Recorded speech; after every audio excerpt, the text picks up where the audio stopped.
Struggle যাদের জন্য করলাম, এত স্যাক্রিফাইসেস যাদের জন্য করলাম, তারা কি at the end of the day আমাদের মান রাখলো? তারা আমাদেরকে তো মানে পাত্তাই দিল না। মুখের কথা বললেই হয়ে গেল, দুনিয়া আমিও দেখেছি, আমিও জানি কি করতে হয়, আমিও বুঝি সবটা। তুমি কটা বোঝো?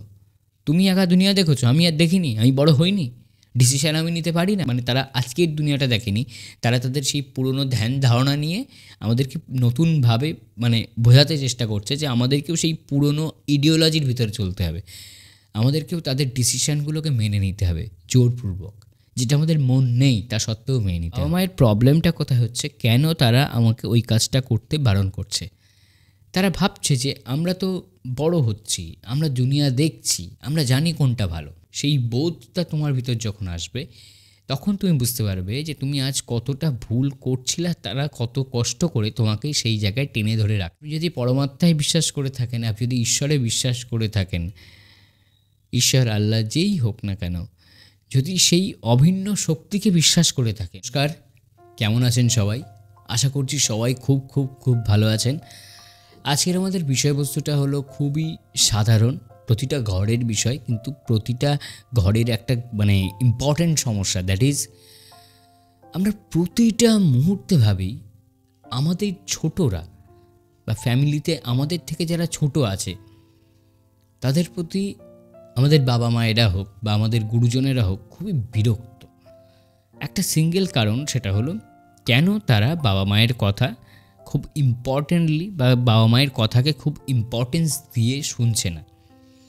আমি পড়াই টিউশনি, আমার কাছেও প্রতিটা বাবা মা, যত ভালো স্টুডেন্ট হোক, যত খারাপ স্টুডেন্ট হোক, প্রতিটা বাবা মায়ের একই প্রবলেম। তারা বলেন যে আপনি একটু ওকে বোঝান, ও কেন আমাদের কথা শোনে না, ও কেন ভাবে যে ও অনেক বেশি বুঝে গেছে, কেন ভাবছে এটা, আপনি প্লিজ ওকে একটু বোঝান।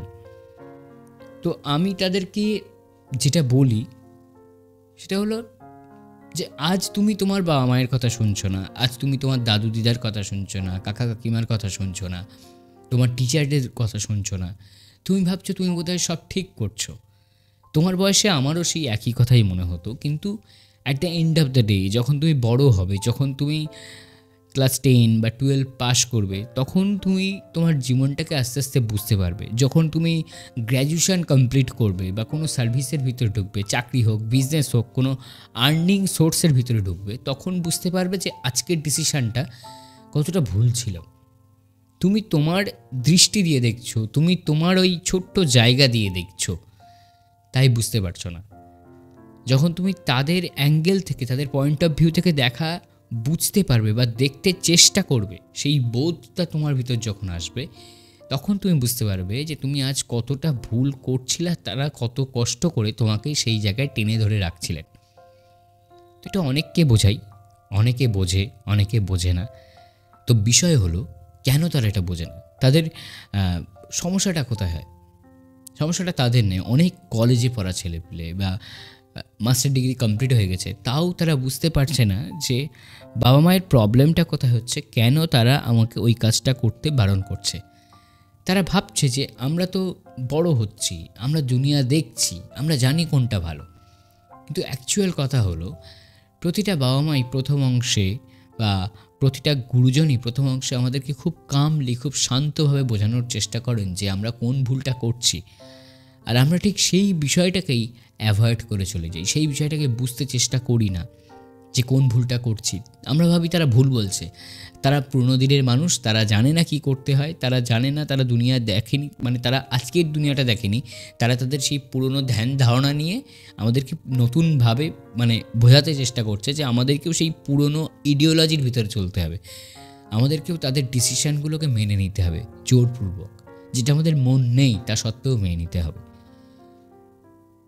কোনো বাবা মাই কিন্তু প্রথমেই কোনো রেগে মেগে কথা বলেন না, তারা প্রথমে বোঝানোর চেষ্টা করেন। যখন আমরা নিতান্ত অবাধ্য হয়ে যাই, সবার কথার বাইরে, সবার মানে কথা শোনার বাইরে চলে যাই, ঠিক সেই সময়টা হয় প্রবলেমটা। ভিডিওটা ভালো লাগলে অনেক জায়গায় শেয়ার করো, অনেকের জীবন হয়তো বেঁচে যাবে, অনেকে হয়তো একটু আফসোস করেও বুঝে যাবে যে কোন ভুলটা হচ্ছে, কোন ভুলটা তারা করছে। তো এই সমস্যাগুলো না খুব জটিল হতে চলেছে ইন ফিউচার। হয়তো আমাদের বাবা মায়েরা বা বড়রা আমাদেরকে যে কথা বলেন, সেই জায়গায় দাঁড়িয়ে হয়তো আমাদের খারাপ লাগছে, কারণ আমরা তখন ইনস্ট্যান্ট সেটাকে মানতে পারছি না।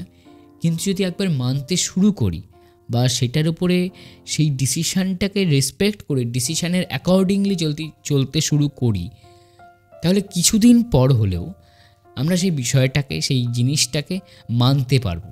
আর যখন মানতে পারবো তখন আমাদের ম্যাচিউরিটি আসবে, তখন আমরা জানতে পারবো আফটার পাসিং সাম মোর ইয়ার্স, কিছু বছর কাটানোর পর, যে আমরা ঠিক কোন ভুলগুলো সেই সময় করছিলাম আর কত রকমভাবে পস্তানোর হাত থেকে তারা আমাদেরকে বাঁচাতে চেয়েছিলেন। আমরা যারা শুনেছি তারা বেঁচে গেছি, যারা শুনিনি তারা বাঁচিনি।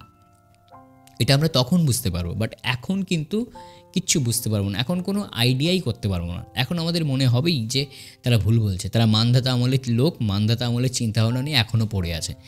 কিন্তু আজকের দিনের কি সমস্যা, কারণ আমরা যার জীবনটাকে দেখছি 2 বছর 4 বছর, সেই রকম অনেক জীবন তারা বিগত 20, 30, 40, 50 বছর ধরে দেখে আসেন। তাদের যত বছর আয়ু, তারা দেখে আসেন এই কাজটার শেষ পরিণতি এই জিনিসটা হতে পারে। তারা সেই সংশয় থেকে, সেই ভয় থেকে আমাদের সেই কাজটা করার থেকে আটকাচ্ছেন। আর আমরা ভাবছি যে তুমি কি দুনিয়া দেখেছো নাকি, শুধু মুখের কথা বললেই হয়ে গেল। দুনিয়া আমিও দেখেছি, আমিও জানি কি করতে হয়, আমিও বুঝি সবটা। তুমি কটা বোঝো? তুমি একা দুনিয়া দেখেছো, আমি আর দেখিনি, আমি বড় হইনি, ডিসিশান আমি নিতে পারি না? অবভিয়াসলি নিতে পারো, কিন্তু আজকের নেওয়া একটা ডিসিশান যদি ভুল হয়ে যায়, সারাটা জীবন কিন্তু ভুল হয়ে যাবে। এটা পরীক্ষার অঙ্কের খাতা নয় যে একটা ভুল এবার করলাম, নেক্সট ইয়ার আর করব না, কিন্তু ক্লাসে উঠে যাব, এমনটা নয়। এটা জীবনের খাতা। জীবনের খাতায় যদি কোনো রং স্টেপ, কোনো ভুল স্টেপ, কোনো আবেগবশত ভুল স্টেপ হয়ে যায়, সারাটা জীবনেও আর ঠিক হবে না। এই বিষয়টা নিয়ে যাদের বাড়ির সন্তানেরা কথা শোনেন না, তাদের বাড়িতে অনেক মানসিক অশান্তি চলতে থাকে তাদের গুরুজনদের ভিতরে। তারা তখন হতাশায় ভোগেন। তারা তখন ভাবেন যে এত খরচ, এত কষ্ট, এত স্ট্রাগল যাদের জন্য করলাম, এত স্যাক্রিফাইসেস যাদের জন্য করলাম, তারা কি at the end of the day আমাদের মান রাখলো? তারা আমাদেরকে তো পাত্তাই দিল না। তাহলে আমাদের শেষ পরিণতি কী হবে? তারা কি আমাদেরকে দেখবে আদেও? তো তাদেরকেও একটা কথা বলি যে দেখুন, ভাগ্য তো আমাদের হাতে নেই, যার হাতে আছেন তিনি সব কিছুর নিয়ন্ত্রক। তো আপনার বাচ্চা কোনো ভুল করছে, আপনি প্রাণপণ চেষ্টা করছেন সেই ভুলটাকে শুধরে দেওয়ার, ভুলটাকে ফুল করার, কিন্তু আপনি ফুল যদি না করতে পারেন, নিজের উপরে দোষ দিয়ে, নিজেকে মানসিক যন্ত্রণা দিয়ে কিছু করতে পারবেন না, বরং তাতে নিজের স্বাস্থ্যের, নিজের মানসিক স্বাস্থ্যের ক্ষতি হবে। আপনি যদি পরমাত্মায় বিশ্বাস করে থাকেন, আপনি যদি ঈশ্বরে বিশ্বাস করে থাকেন, ঈশ্বর, আল্লাহ যেই হোক না কেন, যদি সেই অভিন্ন শক্তিকে বিশ্বাস করে থাকেন, তবে তার কাছ থেকে আশীর্বাদ চেয়ে নেবেন সেই সকল অবাধ্য বাচ্চাদের জন্য, যে তারা জানে না যে কি ভুল তারা করছে, তুমি তাদের ক্ষমা করো।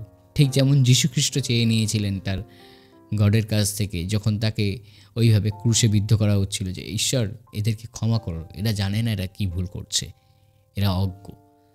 তো তার কাছ থেকে আশীর্বাদ চেয়ে নেবেন আপনার সন্তানদের আগামী জীবনটা যাতে সুন্দর হয়। কারণ তারা অবুঝ, তারা জানে না তারা কি ভুল করছে। আপনি বোঝাতে চেয়েছেন, কি করা যাবে তার বুঝতে পারেনি, তাই বলে নিজেকে কষ্ট দেবেন না। আপনার দিক থেকে, আপনার শিক্ষায়, আপনার দীক্ষায়, আপনার ছোটোবেলা থেকে তাকে ভালোবাসায় কোনো কমতি ছিল না। আর কমতি ছিল না বলেই সে আজকে সঠিক, সুস্থভাবে, সুস্থ জীবন লিড করে আজ সিদ্ধান্ত নিতে যাচ্ছে, সিদ্ধান্ত নিতে পারছে। ভুল হবে কি ঠিক হবে সেটা তো পরে বোঝা যাবে, কিন্তু সেই সিদ্ধান্ত নেওয়ার মতো ক্ষমতায় আপনি তাকে তৈরি করে দিয়েছেন। আর এটাও অনেক ক্ষেত্রে বলবো, অনেক বাবা মা প্রথম থেকে সচেতন হন না, শেষে গিয়ে সচেতনতা দেখান, কিন্তু তখন খেলাটা পুরো হাতের বাইরেই বেরিয়ে যায়। যখন আর 4 রান দরকার হয় 1 বলে, তখন 1 বলে 4 রান হতেও পারে, নাও হতে পারে, 4-এর জায়গায় 6 হতেও পারে, নাও হতে পারে। আবার 1 বলে বলটা নষ্ট হয়ে যেতে পারে, 1 বলে উইকেটও হয়ে যেতে পারে। তো সেটা তো সম্পূর্ণ ঈশ্বরের উপরে, তার আশীর্বাদ ছাড়া কিচ্ছু হয় না। ঈশ্বরের ইচ্ছা ছাড়া গাছের পাতাও নড়ে না। যারা মানেন তারা মানেন, যারা মানেন না তাদের কথা আমি জানি না। তাই বলছি, তার থেকে আশীর্বাদ চেয়ে নেন। নিজেদেরকে কষ্ট দিয়ে কী করবেন? সব কিছু তার উপরে ছেড়ে দিন। দেখবেন দিন শেষে যাই হবে না, কিছু একটা ভালোর জন্যই হবে। আজকের মতো ভিডিও এখানে শেষ করছি। ভালো লাগলে জানাবেন, আপনার মনের কথা আমাকে জানাতে পারেন আমার কমেন্টে। রাধে রাধে। দেখা হবে নতুন কোনো ভিডিওয়ে। টাটা।